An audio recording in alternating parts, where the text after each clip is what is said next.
सोलापूर जिल्ह्यातील अक्कलकोट तालुक्यातील एका 28 वर्षीय तरुण शेतकऱ्याने ऊसाचे थकीत बिल आणि कर्जबाजारीपणाला कंटाळून आत्महत्या केल्याची धक्कादायक घटना समोर आली आहे। अक्कलकोट तालुक्यातील नागूर येथील सुनील चिवडप्पा कुंभार वय 28 यांनी दक्षिण सोलापूर तालुक्यातील धोत्री येथील गोकुळ शुगरकडील थकीत ऊस बिल आणि मैंदर्गी येथील बँक ऑफ महाराष्ट्राच्या कर्जाच्या ओझ्याला कंटाळून विषारी द्रव प्राशन केले। ही घटना 3-4 दिवसांपूर्वी घडली। त्यांना तातडीने सोलापुरातील खासगी रुग्णालयात दाखल करण्यात आले, मात्र उपचारादरम्यान सोमवारी त्यांचा मृत्यू झाला। सुनील यांच्या खिशात एक चिठ्ठी सापडली असून त्यांच्या नातेवाईकांनी त्यांचे प्रेत शवविच्छेदनासाठी शासकीय रुग्णालयात हलवले आहे। सुनील हे त्यांच्या वयोवृद्ध आई-वडिलांचे एकुलते एक चिरंजीव होते। त्यांची आई मानसिक आजाराने त्रस्त आहे, तर वडिलांना वयोमानाने काम करणे शक्य नाही, त्यामुळे कुटुंबाची संपूर्ण जबाबदारी सुनील यांच्यावर होती। या घटनेमुळे कुंभार कुटुंबावर दुःखाचा डोंगर कोसळला आहे। दरम्यान ही बातमी समजताच गोकुळ शुगरच्या अधिकाऱ्यांनी शासकीय रुग्णालयात नातेवाईकांची भेट घेऊन मदतीचे आश्वासन दिले, मात्र नातेवाईकांनी संबंधित कारखाना आणि बँक ऑफ महाराष्ट्राच्या अधिकाऱ्यांवर कारवाई होईपर्यंत सुनील यांचे प्रेत ताब्यात घेणार नसल्याचा इशारा दिला आहे।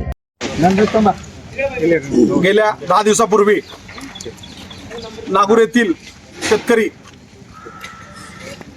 कर्जबाजारी व कारखानदाराचा बिल थकल्यामुळं त्यांनी चिठ्ठी लिहून आत्महत्या केलेला आहे। या उर्ध्या प्रशासनाने ते वेळेवर ऊस बिल आणि वेळेवर कर्जमाफी जर झाली नसती तर त्या 28 वर्षाची युवकाची आज मृत्यू झाली नसती। माझा सरकार या कारखानदारांना माझी आव्हान आहे आणि विनंती आहे, तुम्हाला अजून किती शेतकऱ्याची मुर्द्या पाडायचा आहे आणि नेमकं तुमचं मनात काय आहे ते एकदा सर्व शेतकऱ्यांना आपण कळवा, जेणेकरून आपण सर्व शेतकरी म्हणून विचार करू आपण महाराष्ट्रात राहायचं का आपण पण सर्व शेतकरी आत्महत्या करायचं, ही आपल्याला सर्वांना विचार करायला आणि त्या प्रकारे आपल्याला निर्णय घ्यायला मार्ग मोकळा होईल। वारंवार तो स्वतः शेतकरी, त्याचे वडील 3-4 आंदोलन ऊसबिल द्या आणि कर्जमाफी करा, त्या आंदोलनात त्यांचे वडील आणि ते पोरगासेत सर्वे त्या आंदोलनासाठी ते लढत होती। त्यांची वेळेवर सरकारने दखल घेऊन कर्जमाफी केली असती आणि त्यांना जर ऊस बिल मिळाला असता तर आज तो मृत्यू पावला नसता। आणि थोड्याच वेळापूर्वी कारखान्याची दखल घेऊन त्यांनी काही आर्थिक मदत द्यायची त्यांनी ते शब्द दिला आहे।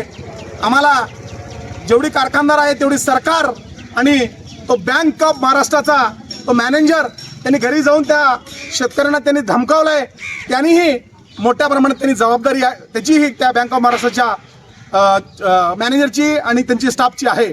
त्यांच्यावरती जे संबंधित आहे त्यांच्यावरती आत्महत्या करायला प्रवृत्त केल्याबद्दल ताबडतोब प्रशासनाने त्यांच्यावरती गुन्हा दाखल करावा, एवढीच आमची मागणी आहे। जोपर्यंत त्यांच्यावरती गुन्हा दाखल होत नाही तोपर्यंत आम्ही इथं मृतदेह आम्ही कोणी ताब्यात घेणार नाही आणि त्यांचे अंत्यसंस्कार करणार नाही। जर सरकारच्या मनात आलं ते करू शकतात, जोपर्यंत आम्हाला या शेतकऱ्यांना न्याय मिळत नाही तोपर्यंत शिवसेना उद्धव बाळासाहेब ठाकरे पक्ष त्या कुटुंबाच्या त्या गावकऱ्याच्या पाठीमागे भक्कम पुढे उभा आहे। जय हिंद, जय महाराष्ट्र। काय मृताचं नाव आहे?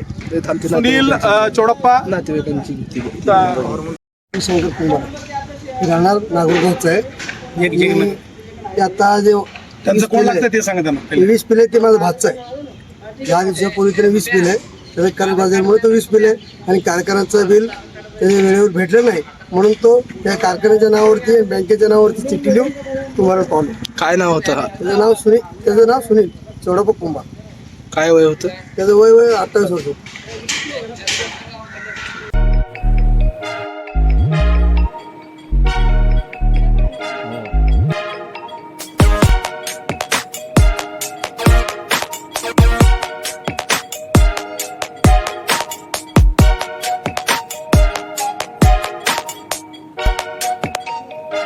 सोलापूर शहरातील सुप्रसिद्ध हॉस्पिटल म्हणजे सेंट्रल मल्टी स्पेशालिटी हॉस्पिटल मागील अनेक वर्षापासून सेवा बजावत आहे। 24 तास इमर्जन्सी सर्व्हिस, मॉडर्न टेक्नॉलॉजी, अनुभवी डॉक्टर्स तसेच अत्याधुनिक तंत्रज्ञान सुविधांनी सुसज्ज स्त्रीरोग प्रसूती विभाग, ऑर्थोपेडिक विभाग, मेडिकल विभाग आणि इतर एकमेव नाव म्हणजे सेंट्रल मल्टी स्पेशालिटी हॉस्पिटल। पत्ता गणेशपेठ शॉपिंग सेंटर, मंगळवार बाजार, सोलापूर।